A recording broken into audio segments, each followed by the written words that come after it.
এই ছেলেটা লাশ দেখতে এসে সে মৃত লাশেরই প্রেমে পড়ে যায়। সে লাশটাকে এতটাই ভালোবেসে ফেলে যে সারাদিন একটা বন্ধ রুমে সেই লাশের সাথেই থাকতে শুরু করে। সে লাশের চুল আঁচড়ে দেয়, লাশকে গল্প পড়ে শোনায়, লাশের শরীর পরিষ্কার করে দেয়, এমনকি লাশের সাথে শারীরিক সম্পর্কও করতে শুরু করে। কিন্তু হঠাৎ একদিন সেই লাশটা জীবিত হয়ে যায়। এমন একটা গল্প নিয়েই 2012 সালে তৈরি করা হয় থাইল্যান্ডের সিনেমা 3AM। তাহলে চলুন বেশি কথা না বাড়িয়ে সিনেমার গল্পটা একদম শুরু থেকে শুরু করা যাক। এই ছেলেটার নাম টস, আর সে পেশায় একজন নার্স। সে তার এক সিনিয়র মহিলা নার্সের সাথে এই বাড়িতে এসেছে। এই বাড়িতে মাইক আর চেরি নামের একটা কাপলের বিয়ে হওয়ার কথা ছিল, কিন্তু বিয়ের ঠিক আগের দিন রাতে একটা অ্যাক্সিডেন্টের কারণে দুজনই একসাথে মারা যায়। টস জিজ্ঞেস করে কি অ্যাক্সিডেন্ট, কিন্তু সেই মহিলাটা তার কথার কোনো জবাব দেয় না। মহিলা নার্সটা চেরির লাশের কাটাগুলি সেলাই করতে করতে বলে মাইক আর চেরির ফিউনারেল না হওয়া অবধি তাকে এই বাড়িতেই থাকতে হবে, তবে টসের জন্য আলাদা রুম আছে। টস যেন কোনোভাবেই এই লাশের রুমে না আসে। তারপর সে মাইক আর চেরির লাশটা সুন্দর করে গুছিয়ে দুটোকে দুটো কফিনে রেখে চলে যায়। এখন এই বাড়িতে সে সম্পূর্ণ একা, সে ছাড়া এই বাড়িতে আর কেউ নেই। মহিলা নার্সটা চলে যেতেই টস সেই মহিলার কথা না মেনে নিজের রুম রেখে মাইক আর চেরি রুমে এসে ওঠে। সে বিছানায় শুয়ে রেস্ট করতে থাকে। তখন পাশেই দেখা যায় একটা ভাঙা কাপড় শোপিস রাখা, যেটা একা একাই ঘুরছে। শোপিসটা খুব ভালো মতো খেয়াল করে দেখা যায় এখানে শুধু ছেলের পার্টটা আছে, কিন্তু মেয়ের পার্টটা নেই। এই শোপিসটাই এই গল্পের মূল আকর্ষণ, এটার কথা সামনে জানতে পারবেন। রাতের বেলা টস তার খাবার রান্না করে মাইক আর চেরির রুম, যেখানে লাশের কফিনগুলি রাখা, সেখানে সে খাবার খেতে থাকে। হঠাৎ সে খেয়াল করে চেরির কফিনের ঢাকনাটা হালকা খোলা আছে, আর সেটার ওপর একটা টিকটিকি বসে আছে। সে দেখতে দেখতেই টিকটিকিটা কফিনের ভেতরে চলে যায়। টিকটিকিটাকে বের করার জন্য সে কফিনের ঢাকনাটা পুরোটাই তুলে ফেলে।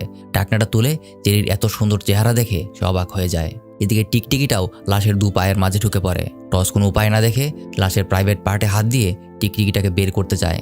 ঠিক তখনই মাইকের কফিনটা নড়ে চড়ে ওঠে। টস ভয় পেয়ে টিকটিকিটাকে বের না করেই কফিনের ঢাকনাটা আবার লাগিয়ে দেয়। তারপর সে তার বেডরুমে গিয়ে ঘুমিয়ে পড়ে। পরদিন সকালবেলা সে বসে বসে ঘটনার কথা ভাবতে থাকে। ভাবতে ভাবতেই সে তার পাশের একটা ড্রয়ার খুলে একটা পার্স খুঁজে পায়। পার্সটা খুলতেই পার্স থেকে কিছু জিনিস বের হয়ে মাটিতে পড়ে বিছানার নিচে চলে যায়। সে বিছানার নিচে হাত দিয়ে কি পড়েছে সেটা খুঁজতে থাকে। তখন দেখা যায় এটা ছিল শোপিসেরই একটা ভাঙা অংশ, কিন্তু সে হাত দিতেই সেটা গায়েব হয়ে যায়। কিছু খুঁজে না পেয়ে টস পার্স থেকে পাওয়া একটা সিডি ছেড়ে দেখতে থাকে, কিন্তু সেই সিডিটা কিছুতেই কাজ করছিল না। বারবার ডিস্ক দেওয়ার পরেও দেখাচ্ছিল নো ডিস্ক। তাই এবার সে ক্যামেরা নিয়ে ক্যামেরার পুরনো ছবিগুলি দেখতে শুরু করে। প্রথম কিছু ছবি তার বেশ ভালোই লাগছিল, কিন্তু একটু পরেই সে খেয়াল করে কিছু ছবি যেখানে চেরি আহত আর তার হাত পা বাঁধা। চেরিকে দেখে বোঝা যায় সে খুব ভয়ে আছে। সে খেয়াল করে টেবিলের পাশে রক্তের ছাপ লেগে আছে। টস মনে মনে ভাবে হয়তো মাইক চেরিকে নির্যাতন করত, সে হয়তো তাকে টেবিলের সাথে আঘাত করে মেরে ফেলেছে। তখনই হঠাৎ জোরে একটা দরজা খোলার শব্দ হয়। সে বের হয়ে দেখে তার দরজায় একটা সেলাই করা সুতো লাগানো আছে। সে সুতো ধরে এগিয়ে যেতে থাকে। যেতে যেতে সে লাশের রুমে পৌঁছে যায়। রুমের দরজায় দাঁড়িয়ে এসে দেখে চেরির লাশ তার সামনেই দাঁড়িয়ে আছে, যেন সে তাকে কিছু একটা বলার চেষ্টা করছে। সাথে সাথে পেছন থেকে মাইকের লাশ এসে তাকে টেনে অন্ধকারে নিয়ে যায়। তখনই টসের জ্ঞান ফিরে আসে, মানে এটা সে স্বপ্নে দেখছিল। এবার সে খেয়াল করে সেই ডিভিডিটা টিভিতে চলছে, যেখানে দেখা যায় মাইক চেরির হাত পা বেঁধে রেখেছে। চেরি চিৎকার করে বলছে, তুমি আমার সাথে এমনটা কেন করছো? মাইক বলে, আমি তোমাকে ভালোবাসি, তাই আমাকে এটা করতেই হচ্ছে। এই বলে সে চেরির হাত পা শক্ত করে বেঁধে ফেলে। টসের এই দৃশ্যটা মোটেই ভালো লাগে না। সে সাথে সাথে টিভিটা বন্ধ করে ফেলে। তারপর মনে মনে মাইককে গালি দিতে থাকে। সে যদি তাকে এতই ভালোবাসে তাহলে এভাবে হাত পা কেন বেঁধে রাখতো? এই ভেবে আবারও মনে মনে মাইককে গালি দিতে দিতে তার রাগ উঠে যায়। সে দৌড়ে কফিন রুমে যায়। গিয়ে সে দেখে আবারও চেরির কফিনের ঢাকনাটা খোলা, আর মাইকের কফিনটা বেঁকে আছে।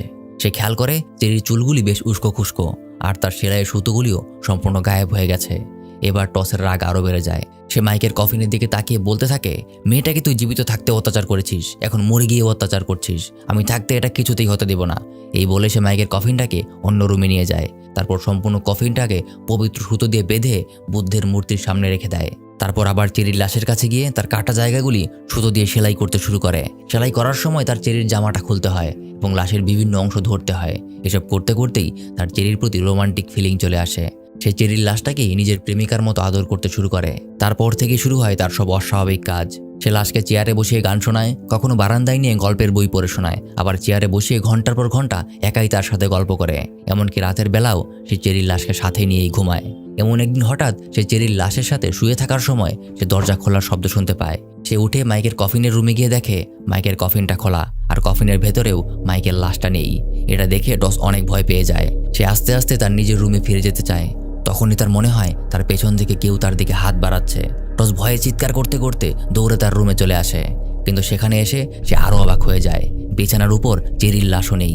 সাথে সাথেই তার ঘরের সব দরজা জানালা একা একাই কাঁপতে শুরু করে। এবার ভয়ে তার সারা শরীর কাঁপতে থাকে। হঠাৎ কেউ একজন তার পা টেনে তাকে বিছানার নিচে নিয়ে যায়। টস অনেক কষ্টে কোনো মতনে বের হয়েই আসছিল, তখনই কেউ তার পা সেই ভাঙ্গা শোপিসটা দিয়ে আঘাত করে। কাটা পা নিয়ে টস সেই রুম থেকে বের হয়ে আবার মাইকের কফিনের রুমে চলে আসে। এবার সেখানে সে মাইকের বডিটাকে উপরে থাকতে দেখে। সে ভয়ে আবার দূরে সরে যায়। এবার টসের চোখের সামনে সব ঘটনা ভেসে উঠতে শুরু করে। সে দেখতে থাকে মাইক চেরিকে হাত পা বেঁধে রেখে তার ভিডিও করছে। চেরি কাঁদতে কাঁদতে তাকে বলতে থাকে, তুমি আমার সাথে এমনটা কেন করছো? মাইক বলে, আমি তোমাকে ভালোবাসি, তাই আমাকে এটা করতেই হবে। আমি চাই না তুমি এভাবে নিজেকে কষ্ট দাও। এখানেই গল্পের আসল টুইস্টটা বের হয়ে আসে। আসলে চেরি একটা মানসিক রোগে আক্রান্ত। তার এই রোগের কারণে সে সবসময় নিজেকেই নানাভাবে আঘাত করে। এটাকে বলে নন সুইসাইডাল সেলফ ইনজুরি। চেরি যেন আবার নিজেকে আঘাত করতে না পারে, তাই মাইক তাকে বেঁধে রাখে।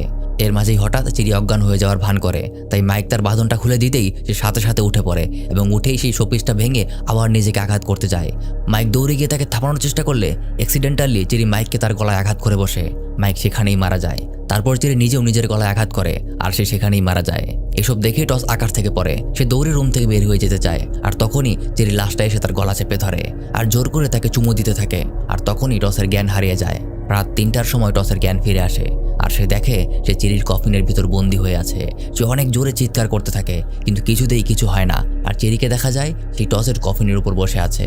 আর এভাবে এই গল্পটা শেষ হয়ে যায়। গল্পটা কেমন লাগলো কমেন্টে জানাতে ভুলবেন না। এই একই সিনেমার আরও দুটো গল্প আছে, সেগুলো নিয়ে আগামীকাল ভিডিও বানানোর প্ল্যান আছে। ততক্ষণ পর্যন্ত আল্লাহ আপনাদের সবাইকে ভালো রাখুক। দেখা হবে পরের ভিডিওতে।